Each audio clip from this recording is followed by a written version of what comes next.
Cina dan penduduknya bisa disebut sebagai kaya dan para pengusaha yang tersebar di mana-mana. Negara dengan penduduk terbanyak di dunia ini nyatanya dahulu sangat kesulitan dalam bidang ekonomi. Dengan kediktatoran pemimpinnya ditambah sistem komunis tertutup dari dunia luar yang dianutnya. Situasi ini menyebabkan banyak korban, baik karena kelaparan atau kekejaman rezim pemerintahan. Lalu, apa jadinya sekarang? Negara sekitar 1,4 miliar penduduk ini menjadi negara dengan kekuatan ekonomi terbesar kedua di dunia. Pertumbuhan produk domestik bruto yang merupakan pendapatan kotor meningkat hanya dalam 1 dekade terakhir dan telah menjadi kekuatan pesaing yang kekuatannya bukan main untuk negara adidaya Amerika Serikat. Lalu, bagaimana proses ini berlangsung? Apa yang terjadi dalam keadaan sosial Cina 1 abad yang lalu? Apakah Indonesia bisa meniru dan mencapai kemajuan yang sekarang Cina rasakan?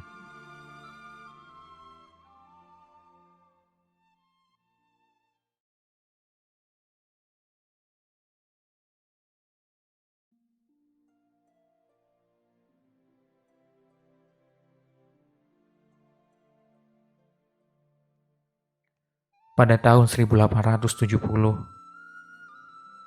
Cina mempunyai penduduk sekitar 380 juta orang, sedangkan Eropa hanya sekitar 170 juta orang. Karenanya, pada waktu itu, Cina mempunyai ekonomi yang terbesar di dunia. Ekonomi Amerika kemudian menyusul kebesaran ekonomi Cina pada tahun 1890. Pada masa sebelum tahun 1860, Jepang bersama dengan Cina menutup negerinya dari pengaruh dan informasi luar.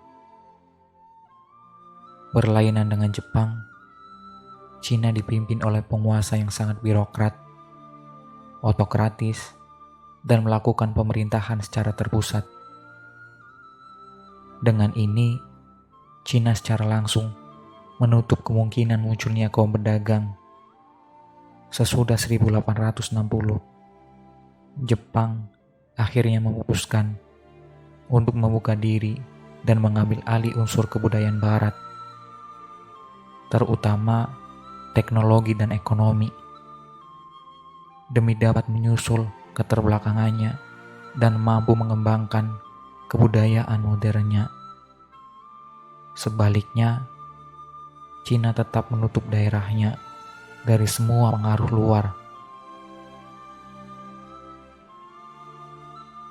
Pemberdayaan manusia Cina dan ketahanan masyarakatnya terus melemah. Sebaliknya, Jepang bertambah kuat dan percaya diri. Cina melarang impor teknologi dan melarang komunikasi dengan luar. Kepastian hukum tidak ada, demikian juga dengan hak kepemilikan.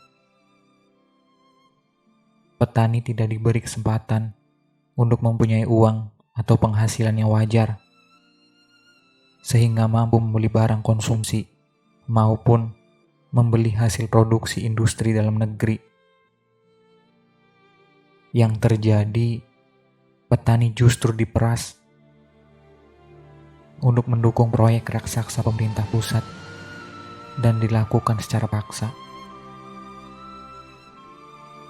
Perang lokal di daerah terjadi di mana-mana dalam periode 1895 sampai 1952. Jepang menduduki Taiwan pada tahun 1895. pada tahun 1905, Rusia menduduki Manchuria Selatan, yang merupakan sebuah wilayah kuno di sebelah timur Laut Tiongkok, dekat perbatasan dengan Korea Utara dan Rusia. Sekarang ini, Manchuria meliputi provinsi Tiongkok, seperti Liaoning, Jilin, dan Heilongjiang. Jepang menduduki Korea pada tahun 1910 dan seluruh Manchuria pada tahun 1931, sebelum akhirnya memulai serangan invasi ke Cina pada tahun 1937. Kedua tindakan invasi terakhir inilah yang akhirnya memicu mulainya Perang Dunia Kedua. Perkiraan kasar korban invasi Jepang tersebut mencapai sekitar 1,5 sampai 6 juta manusia. Ditambah dengan 10 sampai 15 juta manusia meninggal karena kelaparan selama peperangan. Di samping itu, pemerintah Cina yang dipimpin oleh Chiang Kai-shek telah menyebabkan korban sekitar 10 juta manusia dalam usaha mengembangkan dan mempertahankan kekuasaan.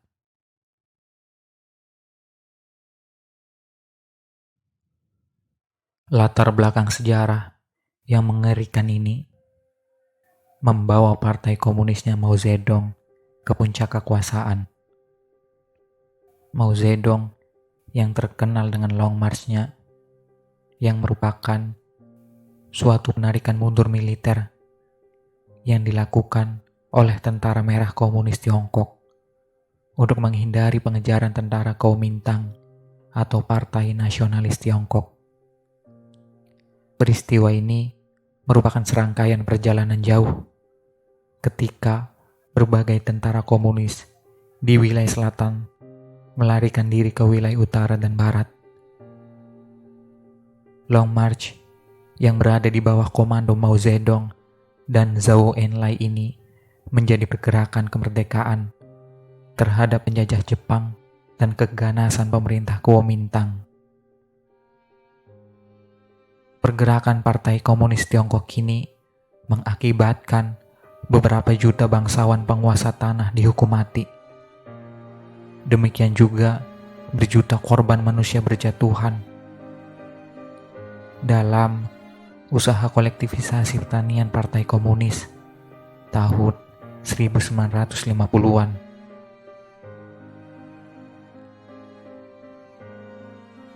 Kolektivisasi pertanian berupa pemaksaan terhadap jutaan petani kecil keluar dari tanah mereka sendiri, lalu bergabung dengan pertanian kolektif yang lebih besar.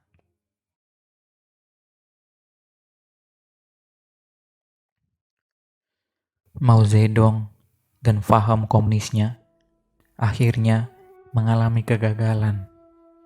Puncak kegagalan Mao Zedong menyebabkan jatuhnya banyak korban, terutama terjadi pada tahun 1958 sampai 1961. Dalam kurun waktu 3 tahun ini dilaksanakan proyek yang dinamakan Great Leap Forward, sebuah program yang bertujuan membangkitkan ekonomi Tiongkok melalui industrialisasi secara besar-besaran dan memanfaatkan tenaga kerja murah.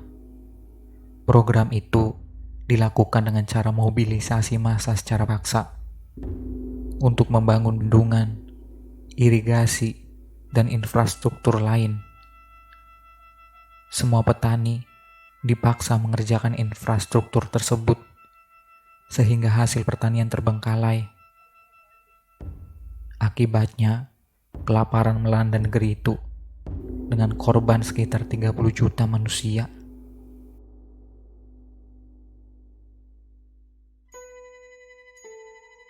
Pada tahun 1966, Mao menggerakkan suatu revolusi yang dikenal sebagai Cultural Revolution yang secara resmi dikenal sebagai revolusi besar kebudayaan proletar. Dalam revolusi ini, terjadinya kekerasan sosial politik serta pembersihan gerakan sisa-sisa unsur kapitalis dan tradisional masyarakat Cina. Juga untuk menguatkan kedudukan Partai Komunis Tiongkok dan kembali memaksakan pemikiran Mao Zedong. Peristiwa ini memakan korban 1 juta manusia. Selama 30 tahun Mao memimpin, sekitar 35 juta manusia menjadi korban, atau sekitar 6% dari seluruh jumlah penduduk dunia. Pada tahun 1978, 2 tahun sesudah Mao meninggal, Deng Xiaoping mengambil alih pimpinan negara dan segera menyiapkan dan memperkenalkan ekonomi pasar. Setahap demi setahap, Deng mengaplikasikan bagaimana seorang ahli ekonomi pasar akan memajukan ekonomi suatu negara miskin yang sedang berkembang. Pertama, hak kepemilikan diperkenalkan.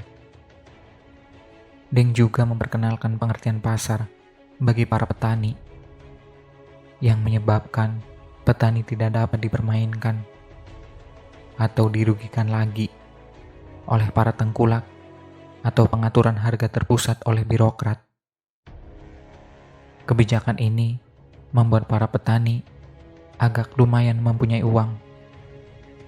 Mereka dapat membeli barang konsumsi dan alat produksi yang diproduksi di dalam negeri. Industri kecil dan ringan dipromosikan pendiriannya. Hubungan ke luar negeri dibuka, sehingga selain investasi dapat masuk, juga teknologi dapat diimpor dan dikuasai.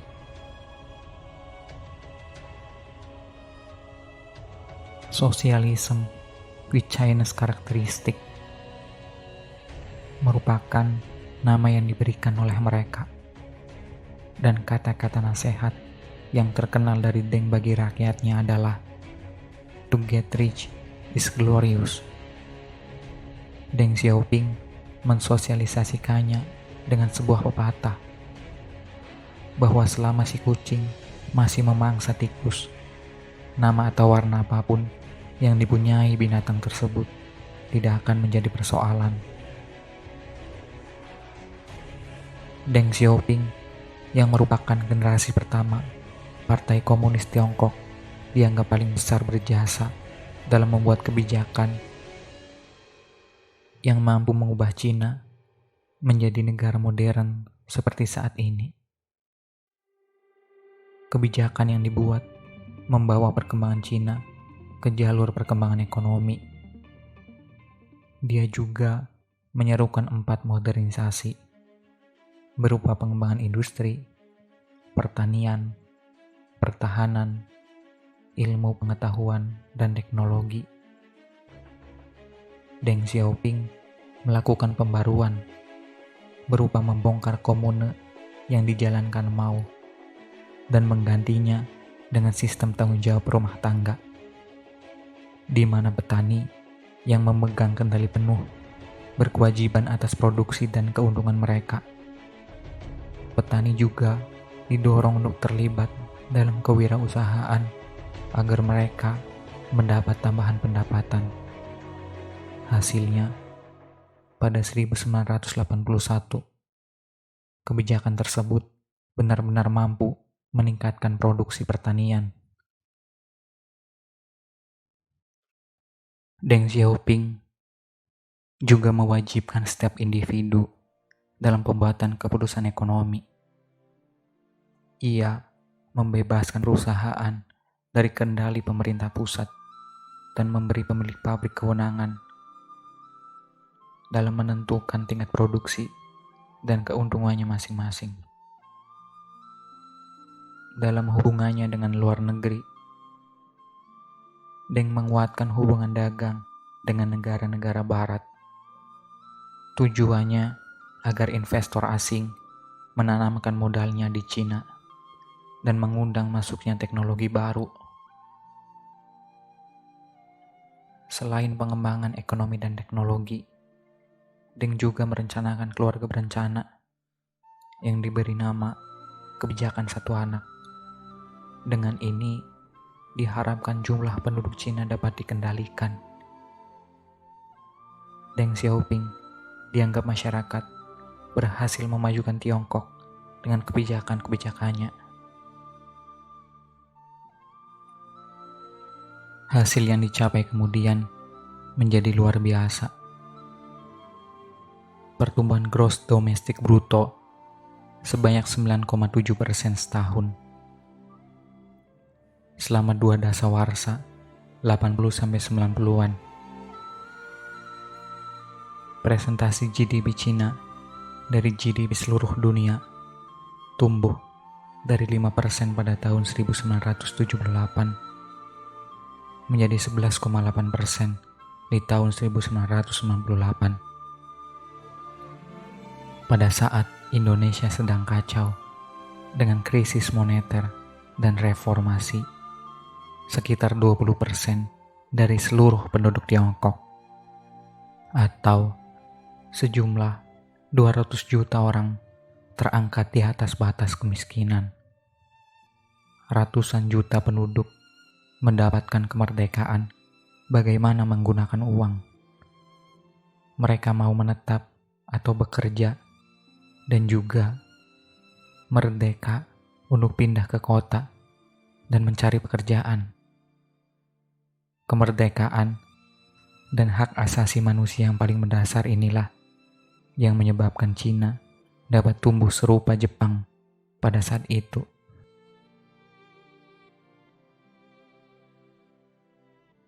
Perkembangan dalam beberapa waktu terakhir, dunia menyorot Cina sebagai raksasa planet bumi yang kekuatannya menantang hegemoni negeri Paman Sam. Transformasi negeri pandai yang telah dilakukan 4 dekade terakhir telah membuat Tiongkok menjadi ekonomi terbesar kedua dunia sekarang ini. Yang menjadi pertanyaan dan harapan adalah Indonesia kapan? Dan semoga tidak akan lama lagi kemajuan dapat diwujudkan oleh negeri tercinta ini.